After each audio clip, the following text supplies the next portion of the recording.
Hai, selamat datang di channel Arisa Jelly. Terima kasih bagi kalian yang telah subscribe channel ini sehingga channel ini bisa berkembang dan membuat psikologi dan kesehatan mental lebih mudah diakses oleh semua orang.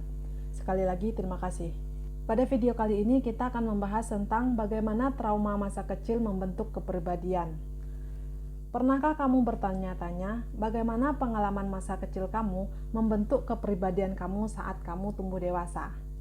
Pertanyaan ini telah ditanyakan oleh seorang psikolog sejak awal psikologi dan masih diperdebatkan bahkan sampai hari ini. Tetapi ketika sampai pada trauma masa kanak-kanak, jelas bahwa kesulitan masa kanak-kanak membuat kamu menjadi seperti sekarang ini. Trauma emosional atau fisik dapat membentuk cara kita berpikir, cara kita berperilaku, ciri kepribadian kita, dan bahkan membuat kita rentan terhadap beberapa penyakit mental yang serius.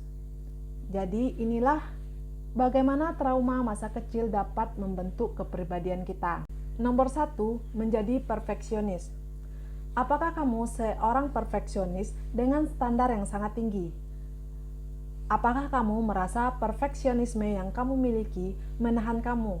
Terkadang, perfeksionisme yang kamu miliki membuat kamu cemas atau stres sepanjang waktu. Nah, menurut penelitian yang diterbitkan dalam Jurnal Penelitian dan Kepribadian, trauma masa kecil yang kita miliki mungkin ada hubungannya dengan perfeksionisme. Perfeksionisme yang kita miliki terjadi ketika orang tua menetapkan ekspektasi yang tinggi dan menuntut segalanya menjadi sempurna. Orang tua tidak menerima nilai B+ atau nilai kita di bawah standar.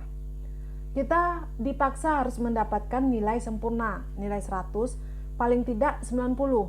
Mereka tidak peduli jika kamu sudah mengerjakan tugas kamu dengan berusaha sangat keras. Mereka meminta kamu harus belajar terus-menerus untuk mendapatkan nilai sempurna. Mereka tidak peduli dengan cita-cita yang kamu miliki. Orang tua kamu ingin kamu sekolah kedokteran, sedangkan kamu ingin sekolah hukum. Apa yang kamu lakukan tidak pernah sesuai dengan standar mereka.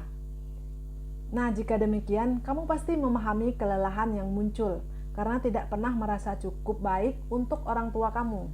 Ketika kamu berusaha untuk memenuhi tuntutan mereka. Cara berpikir inilah yang menjadi bagian dari diri kamu dan membentuk kepribadian kamu saat kamu tumbuh menjadi dewasa. Jika kamu merasa ada sesuatu yang tidak sempurna, kamu akan diliputi rasa kecemasan, dan terkadang hal ini dapat menyebabkan gejala depresi, karena kamu sepertinya tidak pernah puas dalam hidup. Karena kamu ingin segala sesuatunya menjadi perfect, semuanya menjadi sempurna. Nomor 2, kamu mungkin mengalami gangguan makan. Kadang-kadang, trauma mental dapat mengekspresikan dirinya melalui tubuh kita. Beberapa studi menemukan hubungan antara anoreksia atau gangguan makan dan trauma emosional pada masa kanak-kanak mungkin sangat rentan untuk mengembangkan gangguan makan. Jika kamu memiliki orang tua yang terlalu fokus pada tubuh kamu dan terlihat secara umum, tapi itu tidak selalu hanya tentang mencari penyebab trauma. Gangguan makan bisa menjadi mekanisme untuk mengatasi emosi negatif melalui kebiasaan makan yang tidak sehat atau dengan mengendalikan berat badan kamu. Mungkin kamu merasa akhirnya mendapatkan kendali atas sesuatu dalam hidup kamu. Kamu mungkin merasa seluruh hidup kamu berada di luar kendali kamu.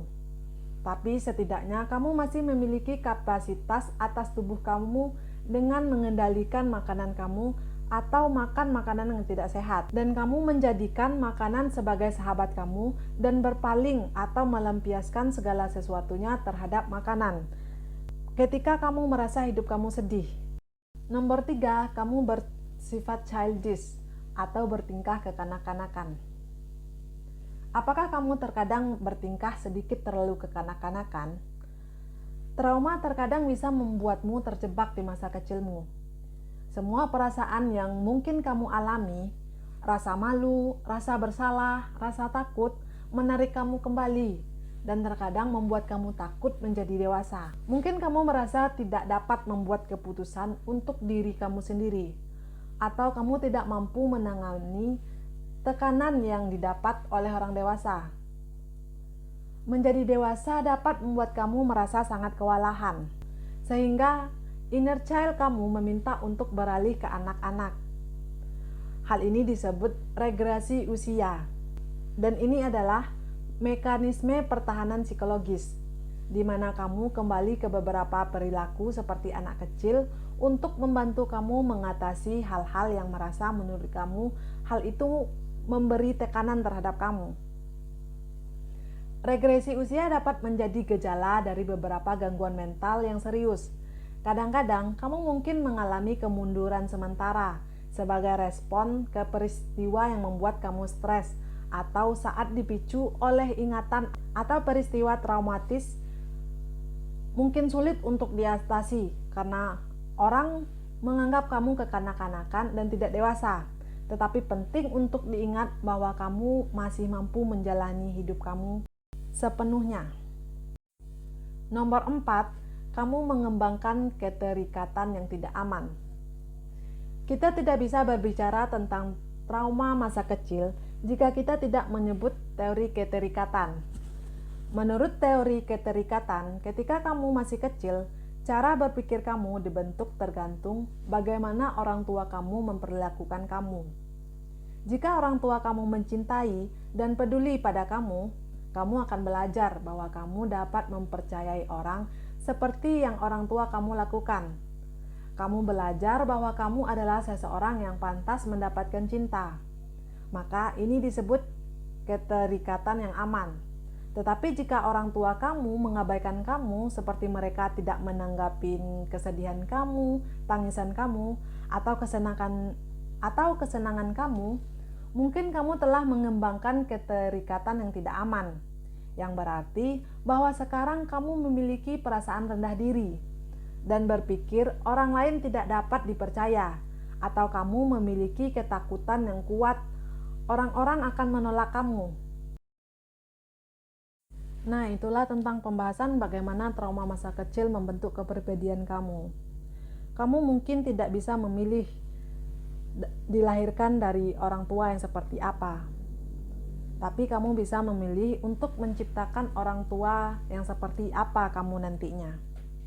Sama halnya, kamu mungkin tidak bisa memilih dari mana kamu dilahirkan, orang tua seperti apa yang melahirkan kamu, tapi kamu bisa membentuk menjadi keluarga yang bahagia atau orang tua yang peduli dan menyayangi anaknya.